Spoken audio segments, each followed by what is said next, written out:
News. Munugode నియోజకవర్గంలో మంత్రి పదవి రగడ కొనసాగుతోంది.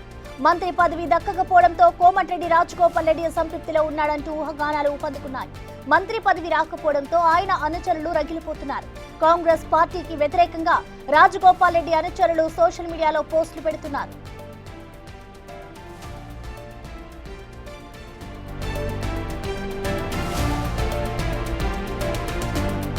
ఇక మునుగోడు నియోజకవర్గంలో మంత్రి పదవి రగడ కొనసాగుతూనే ఉంది. ఇటు మంత్రి పదవి దక్కకపోవడంతో కోమటిరెడ్డి రాజగోపాల్ రెడ్డి అసంతృప్తిలో ఉన్నాడు అంటూ కూడా ఊహాగానాలైతే ఊపందుకుంటూ ఉన్నాయి.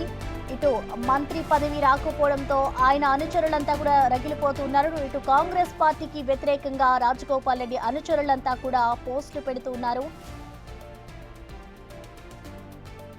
దీనిపై మోర్ డీటెయిల్స్ అందించేందుకు మా అసోసియేట్ ఇన్పుట్ ఎడిటర్ నగేష్ అందుబాటులో ఉన్నారు. నగేష్, మనం చూస్తున్నాం ఇటు మంత్రి పదవిలో ఆశించి భంగపడ్డ నేతలంతా కూడా ఇంకా అసంతృప్తిలో ఉన్నారు. ఈ నేపథ్యం ఇటు రాజగోపాల్ రెడ్డి కూడా అదే అసంతృప్తిగా ఉన్నట్టుగా కూడా తెలుస్తోంది. మరి దీనికి సంబంధించి ఆయన అనుచరులంతా కూడా కాంగ్రెస్ పార్టీకి వ్యతిరేకంగా పోస్టులు పెడుతూ ఉన్నారు. సో మొత్తంగా ఏ విధంగా అర్థం చేసుకోవాలి? ఇప్పటి వరకు కూడా ఇటు రాజగోపాల్ రెడ్డి ఎక్కడా కూడా స్పందించలేదు కాబట్టి ఎలా చూడాలంటారు?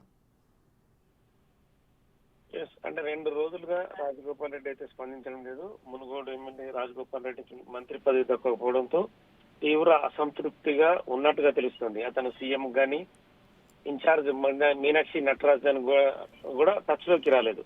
కానీ వాళ్ళ సోషల్ మీడియా టీం మాత్రం రకరకాలుగా పోస్టులు పెడుతుంది. నియోజకవర్గంలో కేడర్లో కూడా అసంతృప్తులు కాంగ్రెస్ పార్టీకి వ్యతిరేకంగా కూడా ఆ పోస్టులన్నీ కూడా కనిపిస్తున్నాయి. అంటే రాష్ట్రంలో మళ్ళీ కాంగ్రెస్ పార్టీ అధికారంలోకి రావడం కష్టం అంటూ పోస్టులు పెడుతున్నాయి. అంటే రాజగోపాల్ రెడ్డి రాజీనామా కూడా సిద్ధమంటూ అందులో వాళ్ళు ప్రకటనలు చేస్తున్నారు. రాజగోపాల్ రెడ్డికి పార్టీ నమ్మకం ద్రోహం చేసిందని చెప్పి కూడా అనుచరులు పోస్టులు సోషల్ మీడియా వేదికగా పెడుతున్నారు.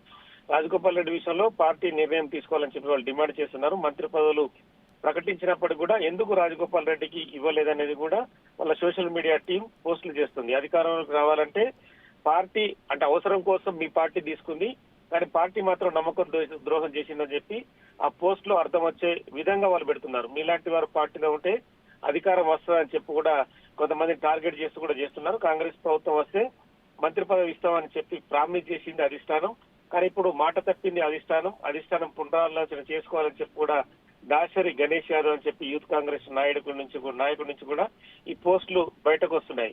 సో ఓవరాల్ గా Rajagopal Reddy social media team మాత్రం హల్చల్ చేస్తుంది. రాజగోపాల్ రెడ్డికి ఎట్టి పరిస్థితుల్లో మంత్రి పదవి ఇవ్వాలన్న యాంగిల్ లో తీసుకొస్తారు. కాంగ్రెస్ పార్టీ మళ్ళీ అధికారంలోకి రావడం అని చెప్పి కూడా నెగటివ్ కామెంట్ చేస్తున్నారు. కానీ రాజగోపాల్ రెడ్డి దీనిపైన స్పందించాల్సిన అవసరం కనిపిస్తుంది. మరి ఆయన బయటకు వచ్చి ఏం మాట్లాడతారనేది కూడా ఖచ్చితంగా తేలాల్సింది.